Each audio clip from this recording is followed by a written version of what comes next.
Oscar, what is Imaginization for you? At first, I thought it was a mistake.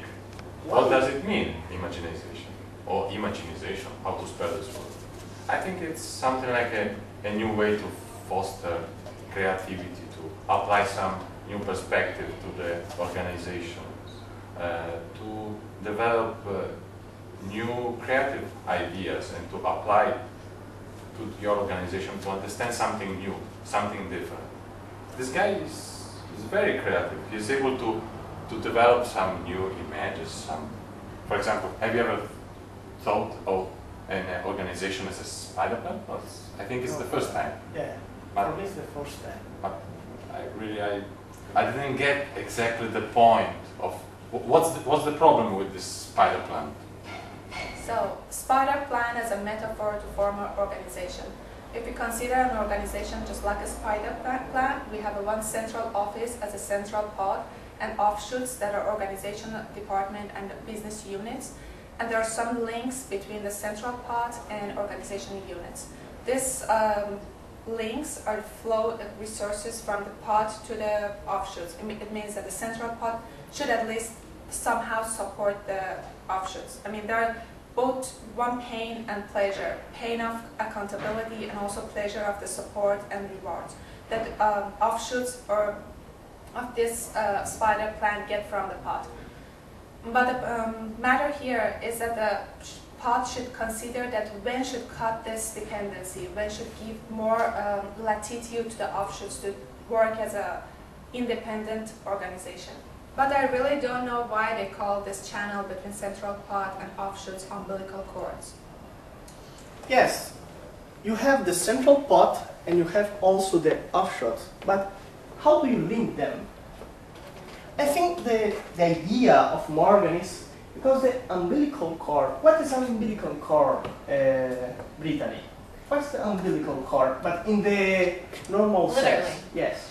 It connects the baby to with the mother.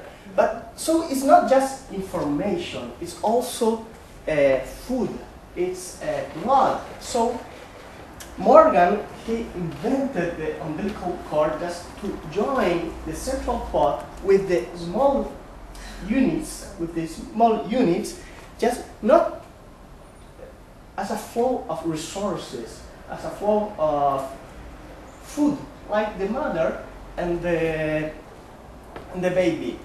Also, you can see in Morgan, he likes not to build this umbilical cord, just the central pod building the umbilical cord, but with the both. With okay, you are the offshoot. You ask me what do you need, and I can try to build this umbilical cord in order to be more efficient. What do you think? Yes, the umbilical cord model is a nice model, but maybe, I don't know, what happens if the offshoots are different from the central pod?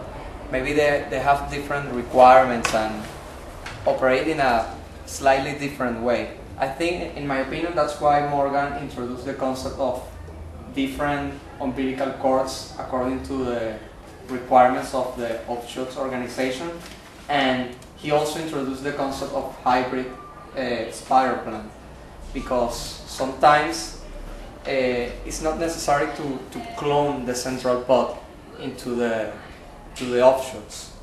So you say that the organizational structure of offshoots can be different from each other and also from the central pod? Yes, actually, Morgan introduced an example that he previously used in chapter 7, saying that exactly that, the organizational structure of the offshoots can be different from the central pod. And also from each other? Yeah, and also from each other, and that's why it's important to connect the management of the central pod with the management of the offshoots to let both nodes what are the requirements of each other. But I have a question. Do umbilical cords are enough to connect different parts of the same organization?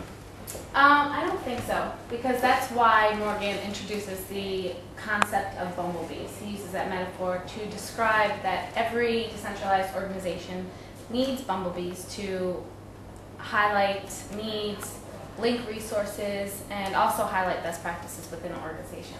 The problem is there are too many bumblebees that are killer bees. For instance, Oscar, what do you think a killer bee is? Do you consider yourself a killer bee? No, I hope not to be a killer. No, I don't think. I'm a 5 killer bee. Well, basically Morgan describes killer bees as the bureaucratic executive who tries to force his or her way into an organization. Instead, Morgan says that these killer bees need to be invited into an organization and become more like the bumblebees, which, like I said, identify best practices and link resources and help bring the organization together. Very interesting. Yes, bumblebees. I like them.